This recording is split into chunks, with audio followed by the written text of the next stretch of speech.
Ladies and gentlemen, welcome to the second week of training camp episode of Birds vs. Boys. You have myself, Kmess, along with my Eagles cohort, Aidan Powers. If you are watching on our YouTube channel right now, thank you very much. Make sure you smash that subscribe button if you have not already. We are just flying to the moon subscriptions on YouTube, and we did it during a dead period. So thank you to all of you. If it's your first time here, welcome.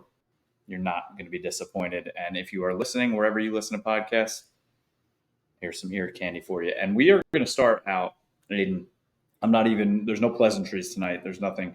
I'm so sick and goddamn tired of your fan base. I'm so sick and tired of the national media.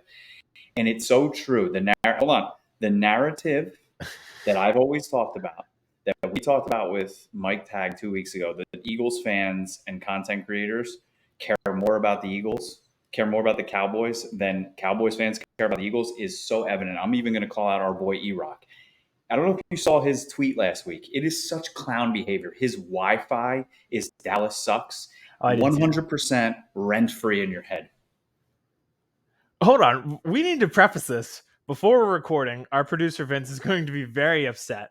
We both logged into the room and you immediately went off, and I thought you were going off on me, and I thought we had nothing going on. I was like, why are you mad at me? The look of shock and fear in my face, I was like 3 minutes late, and I'm like, sorry, man, but I didn't know what to do. So that alone, I was like, holy shit, what did I do wrong? And I thought you were about to just go off on me. But no, it's just all Eagles fans, not just me. So let's just get that out there. It's not normally you because you're not one of the losers. But the amount of people on the Eagles side on Twitter that I see tweeting camp videos of the Cowboys more than anything I'm seeing from the Philadelphia Eagles. Whether it's Dak throwing one interception, I guess they're not seeing. Wow, how come I'm not seeing your Eagles content video from our account? Huh? You tweeted that video from our account. No, I did not. That was not you? I didn't tweet the interception video. That wasn't me either. So it had to have been Vince. Oh, I guess it was Vince. I was about to say, I didn't do that. No, not me. But like, okay, where are the 15 long touchdown pass videos that he has to Brandon Cooks? Where is he shredding the defense the last 2 days? Where are those videos? And the entire narrative right now about the Trevon Diggs Dak thing, this clearly shows Eagles fans and the national media know nothing about the Dallas Cowboys. This has been going on since Trevon was a rookie. This is their relationship. If you got the quote from Dak afterwards, he said, quote, I guess they didn't know what I said to provoke it. Like, and if you continue to watch the video when they were walking away, Dak threw the ball and hit Trevon on the back of the head. I didn't see that. That's what these guys do. And if you ask any player on the offense, the receivers are like, oh, does Trevon talk a lot? And he's like, no, except when it's at Dak. And the defense says, oh, does Dak chirp a lot? No, except at Trevon. It's the relationship that they have. They're boys. And all these losers, Philly Mike or something, he's a fake rapper. I don't know. He's some fake content creator for Eagles. He's putting out there, oh, no one would ever do that with Jalen Hurts. And no one has respect. Dude, you've never played a down of one competitive sport in your life. You have no idea what it's like to practice against your boys, okay? I played 4 years of college lacrosse. When I was a captain, I was getting chirped at every goddamn day. Before I was a captain, I was chirping at the captains every goddamn day. It's what happens, okay? Relax. No one would ever do that to Jalen because he is the first ballot Hall of Famer already. Please, you didn't want him on your team 4 years ago. Shut the fuck up. Our producers are salivating at the sound bites that you just gave them. It's 4 minutes into the episode and their job's already done. Like, they just have to ride it out and hit upload. And Shady McCoy out here. No one respects Dak Prescott. He goes, I played with Michael Vick. I played with Tom Brady. I played with Patrick Mahomes. Brother, you did not play with Patrick Mahomes. You may have been on the same team with him. You did not play with him. They won a Super Bowl together. Yeah. Okay. A few things. I don't think you're going to like everything I'm going to say. I think you'll agree for the most part. One, this is the problem with training camp. You can pick things. This is the problem with training camp in the X or Twitter society. True. Just in general. You can literally just choose like pick and choose 100%. the narrative based on what's going on. You could say somebody's having a good camp based on a few clips. You could say they're having a bad camp based on a few clips. Yep. And you can create your own narrative just based on what reporters and what the team are putting out there. We come from fan base. Like Jalen Reagor made that one-handed catch in camp, and they were comparing him to Julio Jones. Mm-hmm. He was off the team by the end of the year. It's just the nature of camp. Yep. That's why I never read into this. I don't care. I want camp to go well. I want everyone to stay healthy. I want everyone to be playing well and looking good, like and in shape. I don't really care until I see you in pads hitting somebody who does not have the same helmet as you, right? Like that's the overarching problem. It goes beyond just the Cowboys and Eagles, correct? Yep, 100%. Okay. Here is where I think you're going to disagree with me, but it comes out of a place of love. Dak Prescott has not won anything of value. And I'm saying this because my favorite player in the world, who just won an MVP, has also never won anything of value in the NBA in Joel Embiid. So everything they do gets amplified and is a lightning rod for. But if he is such a minuscule run-of-the-mill quarterback who hasn't won anything, stop fucking talking about him. But stop putting him on TV. Stop tweeting about him. Oh, I'm okay. Listen, I think that's my whole problem with the Cowboys and Cowboys fans in general is like, and it's not even Cowboys fans, it's more of the media. I'm like, I don't care about the Cowboys. They've won nothing in my life. Like Cowboys fans, for the most part, the smart ones, don't want them. Dude, every time I look up, if I'm at the gym or something, at one of the national, they're talking about the Cowboys all day. And that's my larger issue. It goes beyond like Cowboys fans. Like, you know how I feel about like fans who are like bandwagon, like they're from Pennsylvania. You're in between the Steelers, Eagles, Ravens, and you chose the Cowboys. But my overarching problem with them is the fact that you have to like, you can't get sports news on ESPN, Fox Sports, whatever it may be, because you just say news. Yeah, they don't have news. Exactly. That's the whole thing. Is like, you got to hear about the Cowboys even if they're 5-7 going into December. Like it's just nonstop and you get sick of it. I don't think that Dak Prescott is a run-of-the-mill quarterback. I think he's a top 10 quarterback in the league, and a top 10 quarterback, top 10 player, whatever you want to call it. So he's on the most valued franchise in the league. So he gets talked about a lot, but he hasn't won anything. So when you do these things get amplified. When Embiid cried after they lost, it was a big deal. And then this year he congratulated the team and they made fun of him for that. It could go either way. Like if Dak Prescott would have been the one that told Trevon Diggs and he said, "Shut your bitch ass up," instead of Trevon, that would have been a thing. They would have said, "Oh, Dak doesn't respect his teammates." But Trevon says it's like, "Oh, they don't respect him." Mm-hmm. Like the narrative's going to be against him no matter what. The easiest way to solve it is just win.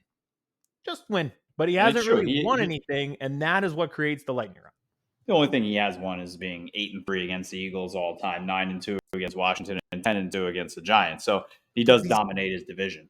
Yes, but these are regular season things. Like again, like it's the same as Joel Embiid. Like you have to make the conference championship. You have to make a Super Bowl. 100%. I promise you. Like all of these, like if they go to the Super Bowl this year, they will not have that problem next year at training camp. We will not be. They'll be like, "Oh, Cowboys getting it after it in training camp." Like it'll be a good thing. Like everybody will be saying, "Oh, they're hyped up. They're ready to repeat. They're ready to go back to the Super Bowl revenge tour. Look how hyped they are right now, going at each other because they're mad they lost the Super Bowl." But because they're not there, this is the story that comes out, and this is how it gets framed. It's just such a lazy narrative. It's just so easy. It is. It's such the low-hanging fruit, and it's just like, just shut up, okay, mm-hmm. Philly Mike or whatever your name is. Like, worry about your team. Like, enjoy training camp. Like, that's what I don't like. I enjoy watching I will tell you what, I have not watched one clip of the Eagles in training camp. I have not, nothing. I'm just enjoying the coverage of my team because my team is undefeated right now. I'm seeing a lot of good things from young players. I'm seeing Mike, That took me a second. You're like, we're undefeated right now. I was like, wait, what? I was like, oh, okay. Technically, yeah. I'm seeing great things from rookies. Micah Parsons is wrecking shop. Like, just enjoy your Georgia players, right? Enjoy Devontae Smith. Enjoy your Kelly Green jerseys and sit out there for 17 hours, okay? And speaking of, I ordered a shirt for my wife, and apparently it's not getting here till like the middle of September. Okay. What is that about? Michael Rubin is a scumbag. I don't care. Like, if I could choose one person to never see again in terms of like celebrities right now, it would be him. Just to throw all these parties of celebrities who would never look your way unless you were a billionaire, and then just run the shittiest like capitalistic, company of all time. The worst. He's the worst. I was like, oh yeah, she's not a jersey person, but I was like, there's this cool Kelly Green We got to bring Kelsey these shirt, back. yeah. If you're watching, And I was like, YouTube. I'll get that. It's perfect. She can wear it this summer and leading it. Yeah, it'll be here like September 18th. I'm like, guarantee it's not even going to be here by then. Probably not. No. But okay. So to get back to the training camp thing, I am with you. And I saw it the other way today, where it was a Cowboys account, and I don't know who it was, so they're not going to get called out like you called out the person. But it was everybody going through the ball protection drill and going through the dummy machine. And Jalen Hurts went through. They say $260 million running back. I don't know what Cowboys account it was, but it's like, why do you care? And crazy thing is, it's like Mariota goes through, Tanner McKee goes through, all the quarterbacks go through, all the running backs go through, all the receivers go through, just like a ball protection drill. And again, back to your point, it's a bunch of people online who have never played an organized sport who then have the ability to and platform to speak on organized sports. And it creates this like downhill effect. I would love if we just paid attention to our own teams, and it's just like the chippiness of camp, just like the players. Because again, I don't really care if Trevon Diggs and Dak Prescott are talking shit to each other. I would just like when we play them to not give up 3rd and freaking 30. Like that's all I care about. It's like a 3rd and 30. Yeah, exactly. Like the trash talk to me, and I would like to see this from other Eagles fans, is and you might take offense to this too. I want to move beyond a point of like caring what the Cowboys are doing and caring about just going to the Super Bowl. Yeah, no, I don't take offense at all. I'm the same way. It's like, right? Like I care about the Eagles on Sundays to see what they're like. I check on what they're doing because obviously I want them to lose. Yeah, and like the week of playing them. Yeah. And like it's there needs to be a limit that we need to set where it's like, yeah, I'm going to root against the Cowboys because it directly impacts us winning the division, making the playoffs. Yep. So like I'm always going to root for them to lose, but like when it's July, why do we care if they're barking at each other in camp, And or like I saw another. Like, why do you care what drill Jalen Hurts is doing? I saw another Philadelphia basement dweller, content creator, tweet a clip of Mozzie Smith, like his first day in camp. And he's like, oh, Mozzie's got the slowest get off in the NFL. Hurts is going to have a field day with this. Meanwhile, doesn't understand the concept of football, that Mozzie was playing the run, stuffed to the one side to take on a double team so that Hankins and Micah could wreck shop and the running back was tackled in the backfield. Like, understand the concept of what he was doing. He wasn't trying to wreck shop on the center on that play. You know what the problem was? Our guy Michael Gelkin, who is a superstar now, like the #1 like reporter on the Cowboys, the way he phrased that tweet made it seem like Mozzie Smith got blown up. I mean, he was like, he recovered well, and I was like, oof, he recovered well. I think that is what I did see that, and I was like, oh boy, it just wasn't phrased to help Mozzie Smith. Yes, no, but I don't know if you saw his quote. He's funny, man. I'm all in on him. He's like, I don't even like football. I just like hitting people. I saw that. That reminded me of Castellanos being like, I didn't go to school. I hit baseballs. Like, that's a quote. If we're Eagles fans, we'd be eating that shit up. Oh my God. Yeah. That'd be on a shirt. I was about to say, we'd have that on shirts. Yep. 100%. All right. I feel better now. We need football. Like, we need grown men hitting each other. Like, that's all it is. I can't watch Trey Turner ground into a double play much longer if I'm going to stay sane. Like, I got to watch people play 11 on 11 against people with different helmets. That's why these arguments are happening. It's because we need football back so bad. And I will tell you before we get in, on a happy note, I finally feel like I'm doing something good as a father, and I finally fully accepted the fact that she is 100% mine. She looks like me, still like, a father's always like, maybe, I don't know. Was there doubt that the No, but Okay. it's always. But this week, this girl, all she wants, she has 8,000 books, loves books, right? Get her out of the crib. She look, book, book, book. That's all she says. But That's the good. only book she wants, My favorite only book college. she wants, morning, noon, and night. I have this little book that says Little Football. I read her Little Football 27 times before bed tonight. Nice. And literally, there's a referee picture in there. As soon as I turn to the referee, she goes, "Put down." Like she knows. I'm like, Okay. "Yep, you're mine. We're in." All right. So she's already pretty far advanced beyond most of our Twitter users that we were So complaining she about. wants football too. So let's get there. Let's get there. Love that. Can't wait till she's a guest on the show. We're getting pretty Speaking close. of, Megan can be a guest on the show. Yeah, I guess so. I still didn't fully get what was going on, but I was like, No okay. idea. I'm lost. Yeah, we'll figure it out. Gone. Right over All there. right. Why don't we talk a little Eagles camp, and then I'll sprinkle in some Cowboys at the end because I think we spent a lot of time there talking Cowboys. All right, yeah. So Eagles camp. Did you see Dak Prescott Trevon getting into? No one respects him. No one respects him. No, Haason Reddick. They asked him about his deal. He kind of just gave the answer like, "You can see, like my production versus He doesn't my respect contract." the Eagles. What's that? Doesn't respect the Eagles. He Doesn't wants more respect the Eagles. Doesn't respect Howie Roseman. Pretty much called him a bitch. No one on this show has ever done that before. It was fair. Like he was asked about it. It wasn't like he brought it up. Yep. It wasn't like he held out. He had groin soreness, so he didn't participate in the first few days. But first padded day, he was on the field doing drills. So if I'm the Eagles, I usually hate this where I'm like, if you signed a contract, honor the contract. Like for the most part, there are exceptions. This, I think, actually would be one of them. He didn't, when he signed that contract, I think when you look at like the Myles Garrett's, TJ Watts, Nick Bosa's of the world, they earned a higher number because they've had sustained success. Yep. Haason didn't really have that sustained success because when he was a Cardinal, they were playing him as like an outside linebacker hybrid. So the results weren't there. Once he transitioned fully to defensive end, he's been awesome. So this past year and his last year in Carolina, he's been awesome. So now he has like that sustained success with this position change full time, kind of like what Mike has done. And yeah, I feel like he has earned a new contract. I think it probably happens at some point during this year, if not in the offseason. Because if you're the Eagles, you probably don't even want him to get to his last year of his deal. You want to lock him up long term. So I think it benefits both parties, and I think it'd be fair to give him a raise. Yeah, I mean, if you have a guy like Howie Roseman, who is a wizard with the salary cap, and you still have available funds, why would you want a guy like that to go into a contract year or possibly hold out next offseason, or just get it done if you can? I mean, yeah. And at a position where Brandon Graham, this has been one of the big stories of training camp. Like all four of these guys might retire together. Graham, Cox,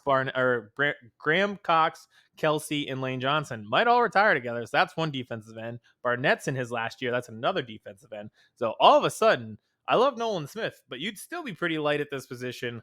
Haason Reddick, like him and Josh Sweat can be your core for the next 4 years, probably. So, you're in year 2 of 3. So Reddick signed for 3 years, $45 million. At the time, like that did seem fair. But now it's kind of like, all right, going into year 2, he probably deserves a raise, and you probably on your end want to give him more years to keep him. We looked at his contract before the show. Just hilarious. He makes $15 million a year. His base salary this year is $1.08 million. It is just ridiculous, the loophole that they use. Cap 101. that is pretty wild what they're able to do loophole wise. And then funny. Always listen to how the Cowboys do it. And they're like, well, there's certain switches that we can pull and levers and dollies. And if we press that, then the money moves here and then it goes under here and then it counts to here, but not over there. And we push the can down the road. Yep. Okay. That's what the Eagles do. This will hit in like 2044. And I'm like, fuck, we owe $100 million to people around the team. And I won't care. Retire, and the team's just going to be like, yep, we have no money.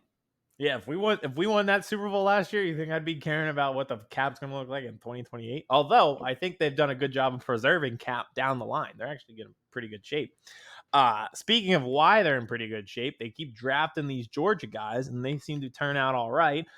There was a report this week that Kaylee Ringo might be the heir apparent to James Bradbury and Darius Slay. And I once again say, shocking that the players that were on the greatest college defense of all time might be good at football. So it comes as a shock that he might be a starting caliber corner in the NFL.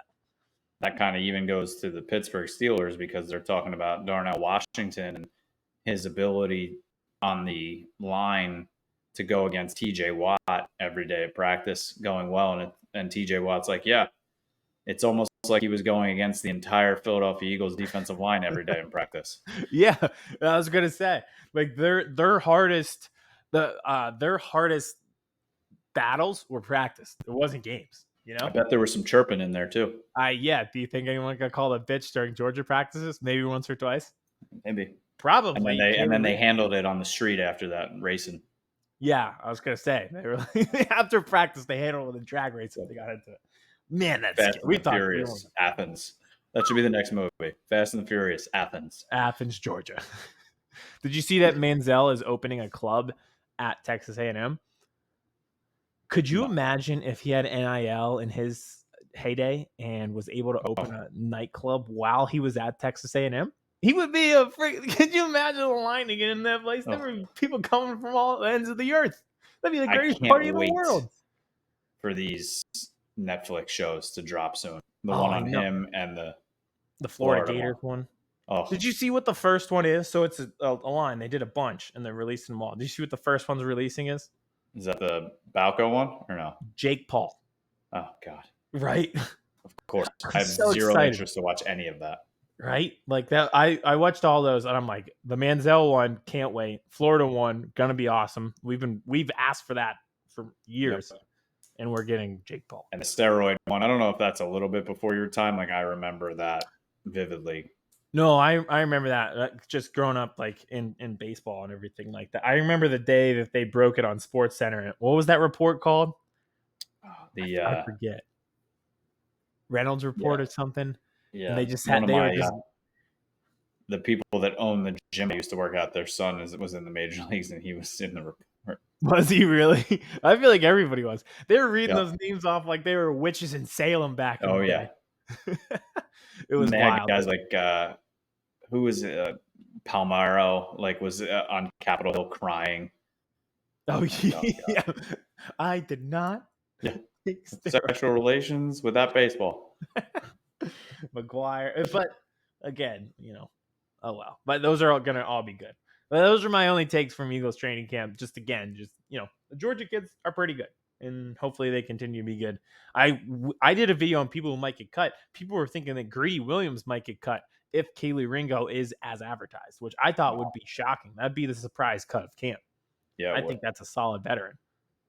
There's always one or two that you're just like, wow. Like I'll never forget when the Cowboys cut Dan Bailey a couple years ago, out of nowhere. They cut Clinton Dix the year that they signed him. Yeah. I remember that one. I think that was our first year of the show, wasn't it? I think it was 3 years ago. I think it was. That was fun. All right. I have a couple points on the Cowboys, and then we'll get out of here. One, Zach Martin still not at camp, getting attacked with $50,000 a day fines, and that is nothing that the Cowboys can do about that. That's league oriented. I don't know if you saw this, but Tyler Smith, the young guy, somebody was asking him about Zach in the media. And he's like, oh, yeah, Zach just texted all of us and said, hold it down. I'll be there soon. And I guarantee Zach Martin's like, bro, shut the fuck up. Like, why are you saying that? Don't do that. But it doesn't seem like the Cowboys are budging. So we'll see. I mean, Stephen Jones even said if there's anybody who doesn't need to come to camp, it's him, which is true. I mean, he's working out at home. They'll figure this out. They'll get it resolved. They need him more than he needs the Cowboys. Yes. So badly. Yes. So badly. Yep. I mean, he could be one of those guys that just says, okay, and walks away and retires. Yeah. He's in that camp of Lane Johnson's. He's a little bit older, but not too old, but could be done if they wanted to. That would be a disaster. My next point. I don't even know how I want to say this. So last night was the famed Jerry Jones media party at Nobu in Malibu. The goal is for us to be in there. Yes, soon, next year. At least you. I don't think I'm getting in. You might. I think we could just we could just get out there. Like I have such a connection. We have such a connection with all the media people already in Dallas. Like we could, it's so funny because the first segment in the morning on the radio show, all they talk about is they're partying and being hungover. Like Jane Slater there doing tackling drills on the beach in the sand. Like we would be in the inner circle quickly. Yes, that for sure. Would we be in the Cowboys inner circle? Is a different story. Might take a camp or two. We'll get there. But multiple reports from multiple insiders coming out of that party. There's a real possibility that Zeke comes. Oh, like they think it's like legitimately real. You can't. You just can't. Like you have to rip you've said this, you've used this exact term. You have to rip the Band-Aid off. Did you see today that Plexico Burress said that they could be in on Dalvin Cook? The Cowboys. Yes. I mean, I would much rather be in on Dalvin Cook. I agree. I think Zeke Elliott is like, I think he basically just fell forward every play, and that's just he gained 2 yards. Like that's his height. And he can block. So, I mean, I would be in on Dalvin Cook. But then, we see what's happening with the other running backs. Like Ronald Jones, obviously, is going to get suspended. Apparently, it's heart medication that he was taking. I don't know. I'm not going to say anything, but I think he's going to get cut. Tony Pollard's going to be RB1. Malik Davis has shown. Huh? Everybody that was on that steroid report we were talking about was on heart medication, too. Yeah, exactly. It's just heart medication. That's all it is. Rico Dowdle and Malik Davis have shown a lot of juice in camp. Mike McCarthy was saying how excited he was for both of them. And my little spark plug, man, Deuce Vaughn. He's got speed. I don't know. I think they're good. If they want to add somebody else, add a piece, like Kareem Hunt you talked about last week or Dalvin Cook, I'd be in. But please let's just stay away from Zeke. I think we are obliged to talk about this, and I'm obliged to ask you because running back is a curious position for the Cowboys. As of last week, we could not talk about this name. Johnathan Taylor. Any chance? I don't think so. I think it'd be too much money allocated to the Cowboys running back. And I think Jim Irsay is just going to ask for a stupid amount in return. He might, but he has zero bargaining power and also killed his bargaining power by talking on Twitter and in the media. And also, those comments were just eye-opening wild. But I think he's such a crazy person that he would just be like, okay, sit out. I think so. I can't get that is, could you imagine? So he told Johnathan Taylor, he didn't tell Johnathan Taylor. He said to the media, long after Johnathan and I are dead, the NFL will keep going on. And if you think in terms of that, if they worked at a regular job, imagine being a nurse and asking your boss for a raise and him just being like, after we're dead and gone, people at this hospital are still going to be coming in here sick. I'd be like, equivalent to what he did. So is that yes? Yeah, right. That's all. Just trying to go on vacation next year. Right. I just want a few more vacation days, maybe a few more extra grand. I think I would still be in on Dalvin Cook over Johnathan Taylor. He's coming off an injury plagued year last year. I know he was the best player in the year before, but I don't know. I think it would be too much to get him, too much money. I think my order would be Dalvin Cook, Kareem Hunt, Johnathan Taylor, no one else. The one thing about Taylor, this obviously comes because he wants a contract extension. The Cowboys do not have Tony Pollard beyond this season. Yep. You could realistically bring him in and just allocate all the money that you plan to him. True. Next year and the years beyond that, and have your running back of the future. So, yep. Or just do what good teams do and just continue to draft running backs and don't pay them stupid money. That is also true. You could just flip 7th round picks for DeAndre Swift, who cost $1 million. Yep. And get Rashad Penny and draft Malik Davis and Isaiah Pacheco. Yep. Yeah. So I'm good with that. Yep, that works. That works too. If you're the Colts, though, like you're you're one of the few teams in the position where you could actually pay the running back position because your quarterback's on a rookie deal. He's not going to need an extension for the next 3 to 4 years. So by the time that happens, the Taylor extension would be running out. Like you're in the where else are you spending the money? You're in the rare cases where you could spend on him. Yep. But wild, crazy person at ownership. That is, but I obligated to ask. All right, last couple things here. We talked about Trevon Diggs and Dak. A couple rookies to really keep your eye on. Eric Scott, the cornerback, he's been making some amazing plays. I really do believe he's going to make this 53. They traded up for him in the draft. And then Jalen Brooks, the 7th round wide receiver out of South Carolina, has been, I think he had like 8 catches yesterday in practice and making contested catches. He is a big, not overly fast, catches everything. He's getting a lot of comps to Patrick Creighton from back in the day with the Dallas Cowboys. So he's another guy to be watching in camp. I think he's going to be pushing for that wide receiver 4 or 5. He could be your new and improved Noah Brown. And how about our guy CD? Did you see the top 100 list? He's like 6 spots ahead of Jamar Chase. What? Mm-hmm. Why? Where? CD came in, I think, or did I read that wrong? Hold on. CD came in at 34, I believe. Hold on. Ahead of Jamar Chase? Mm-hmm. AJ Brown was 22. And if AJ Brown, yeah, it's 22. Hold on. How many wide receivers aside from Justin Jefferson? How many other ones could there be that would be in the top 20? Wow, that's interesting. Hold on, where'd it go? Ahead of Jamar Chase. That is something. The NFL Instagram account posts a lot. 50. Hold on. Here we go.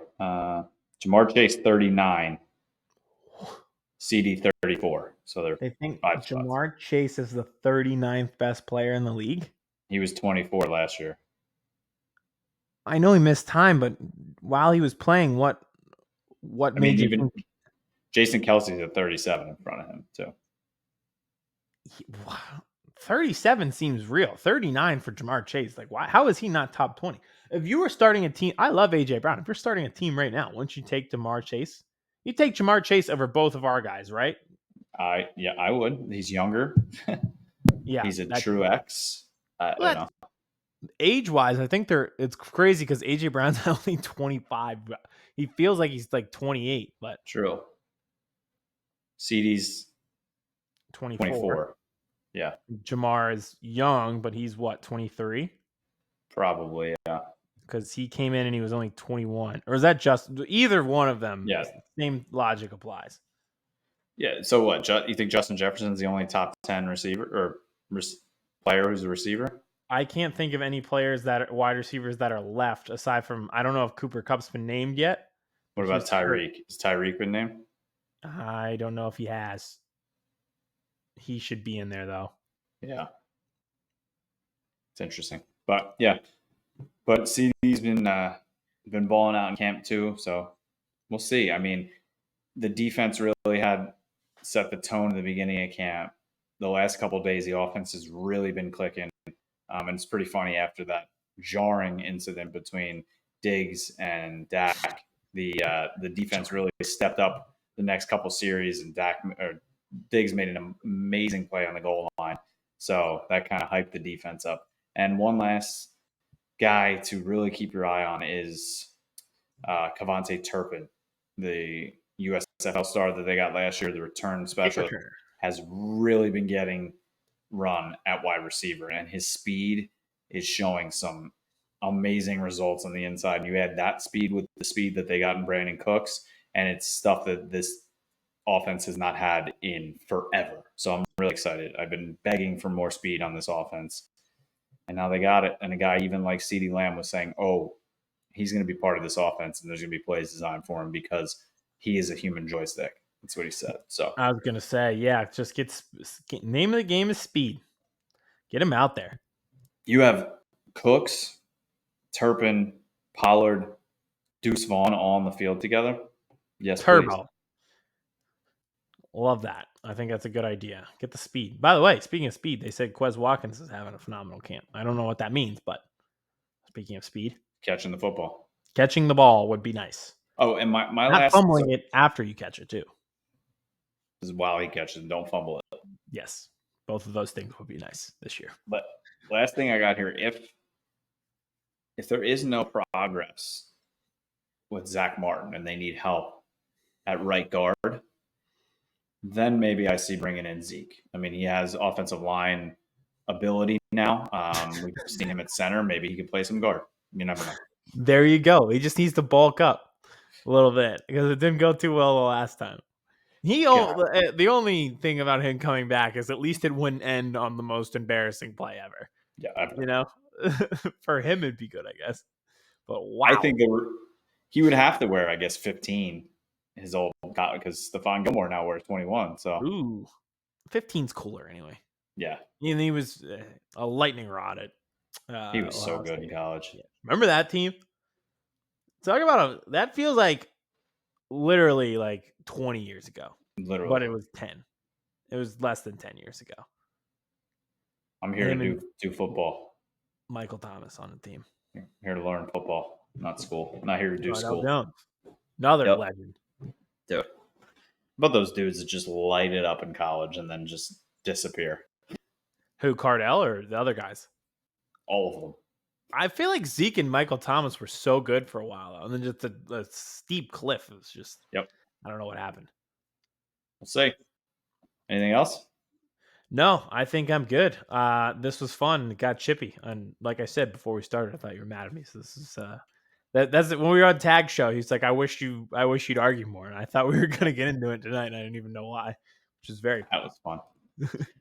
And look out for a couple guests coming up in the next couple of weeks. We're gonna try and get some guys on that were at camp this week for our show next week. Stay tuned. Follow us on Twitter for those updates. And Aidan, you want to take us out and where everybody can watch, follow, and listen? For sure. Like we said, YouTube subscribers going up. Make sure you're one of them so the videos pop up every time we post something like this new episode. Follow us on TikTok. We got back into the rankings a little bit this week on TikTok, which is pretty cool. And then Twitter, we post all of our clips on Instagram as well. Everywhere you can find us at Birds vs. Boys Pod. And then obviously, if you are listening, Apple, Spotify, anywhere you get your podcasts, make sure to subscribe there as well. Bang, bang. Just care about your team, people, okay? Care about your team. I can't wait. We need football so bad. Chris Hansen here, and I'm going to need you all to take a seat right over there and check out Birds vs. Boys. I think you're completely right here, and I hate it. Yep. Hey, idiots. Stop doing dumb things. I got 2 phones. Upset alert. Upset alert. I might go insane. I think you're already there. There's no hope.